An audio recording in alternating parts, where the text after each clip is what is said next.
There have been many times in my life, both in my personal life and in my professional life, where I've thought, how did this happen?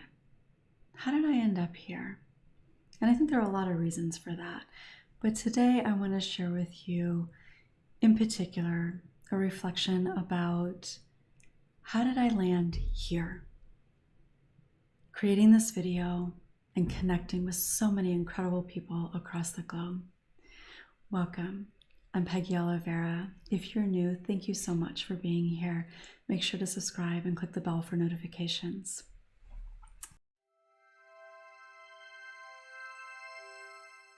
So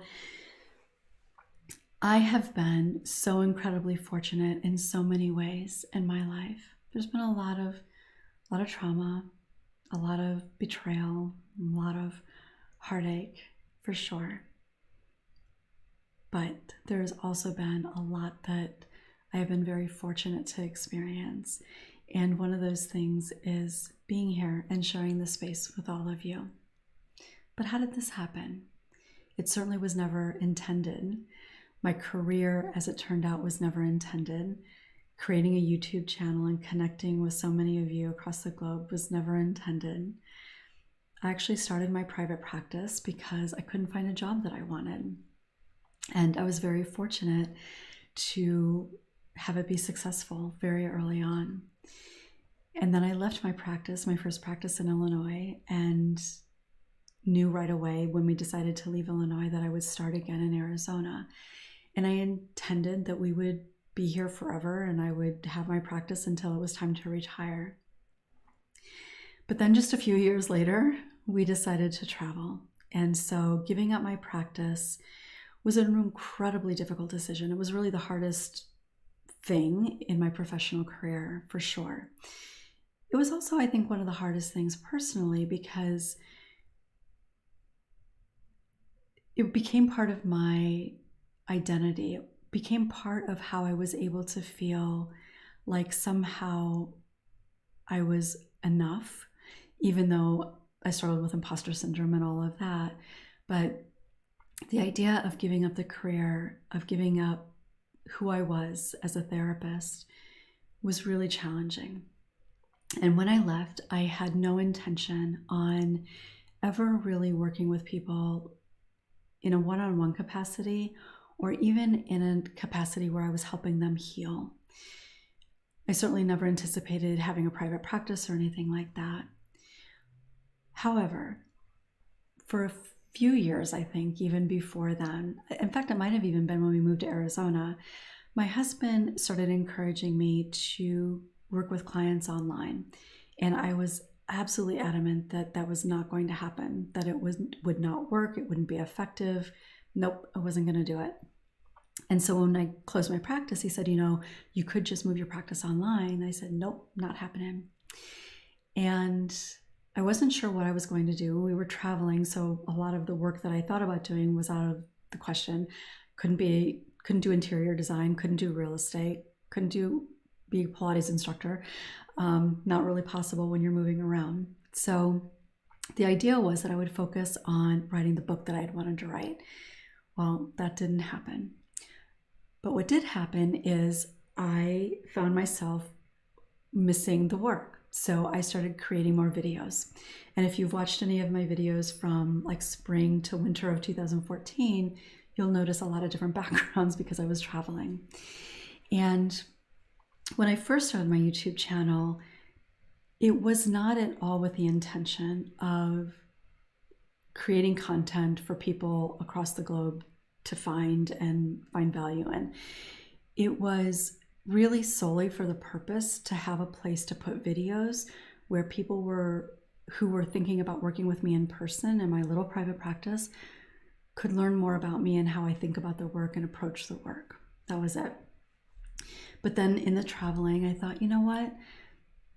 Maybe I'll just do some more videos. Instead of writing, I find videos easier, so maybe I'll just kind of do video blogs instead. And while I wasn't consistent with it, I did enjoy it.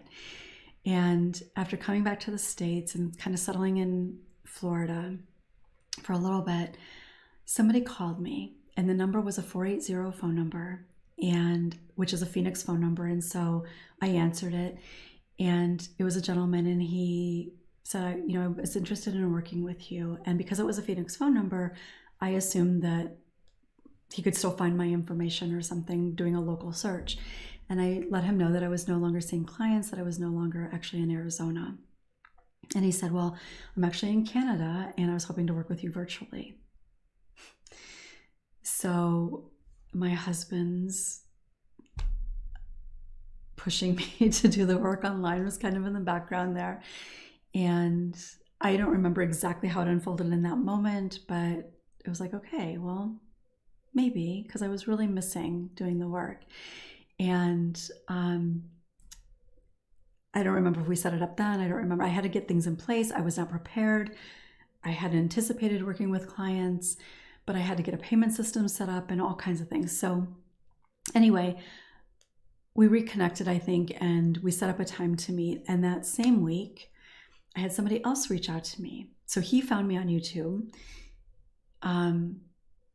The next person that reached out to me that same week also found me on YouTube. She was in the US, and I don't remember the whole conversation exactly, but she asked about working with me, and I said, okay.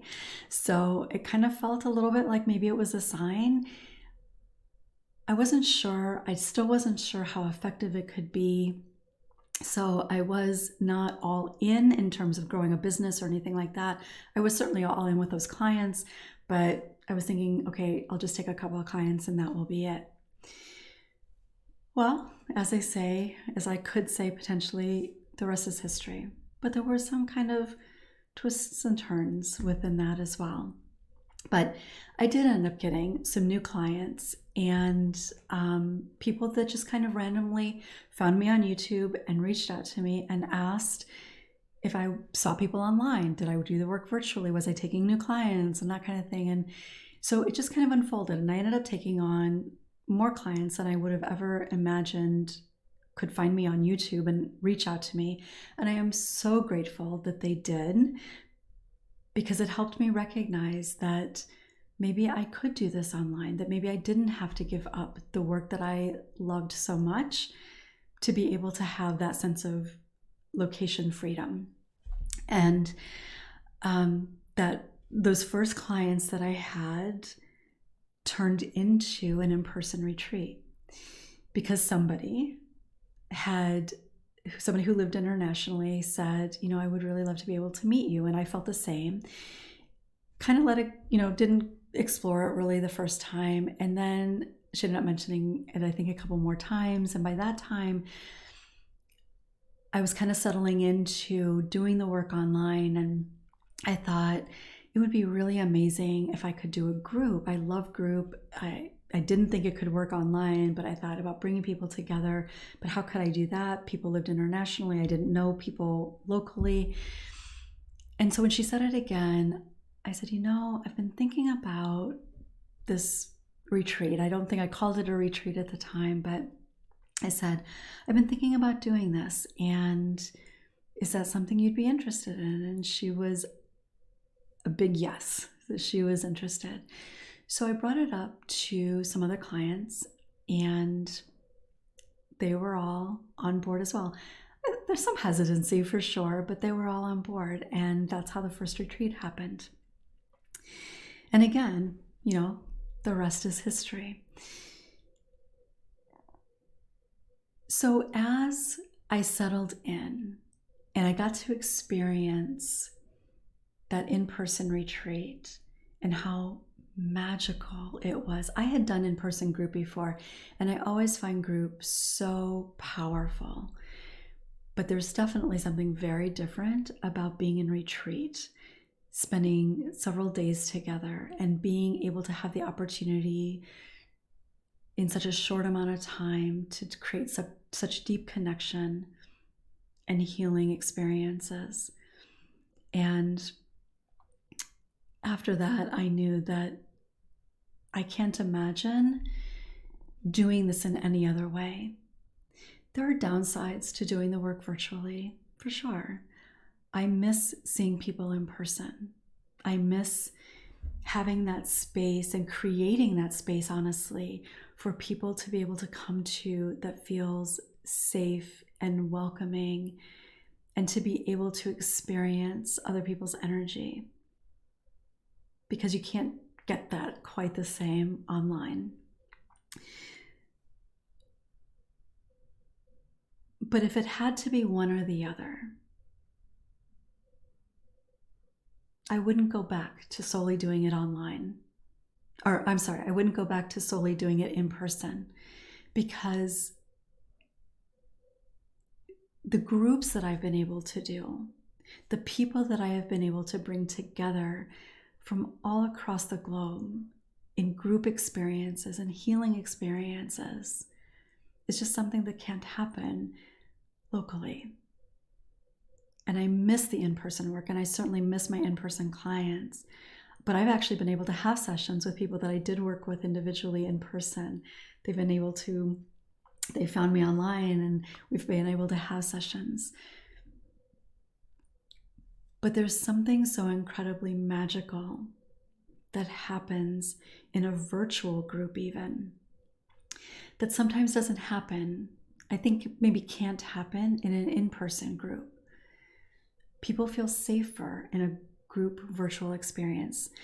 I think also one-on-one, but especially in a group experience, because group experience is incredibly intimidating, but doing it virtually creates a little bit of a buffer, so to speak. And so the level of healing and vulnerability that happens in a virtual group is beyond what I ever could have imagined possible.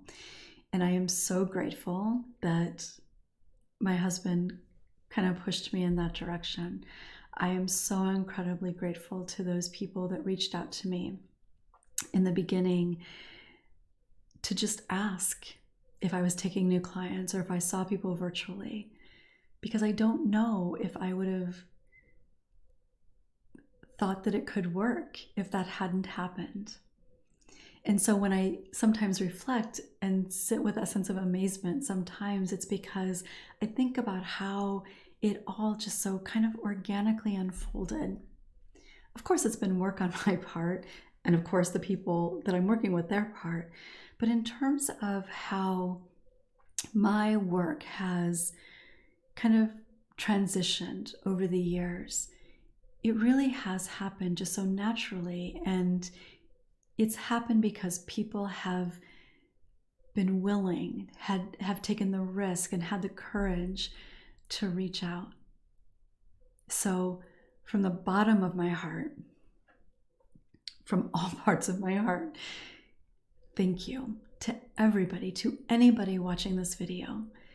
Thank you for being a part of this, because just watching this video, especially this far into it, helps other people find it.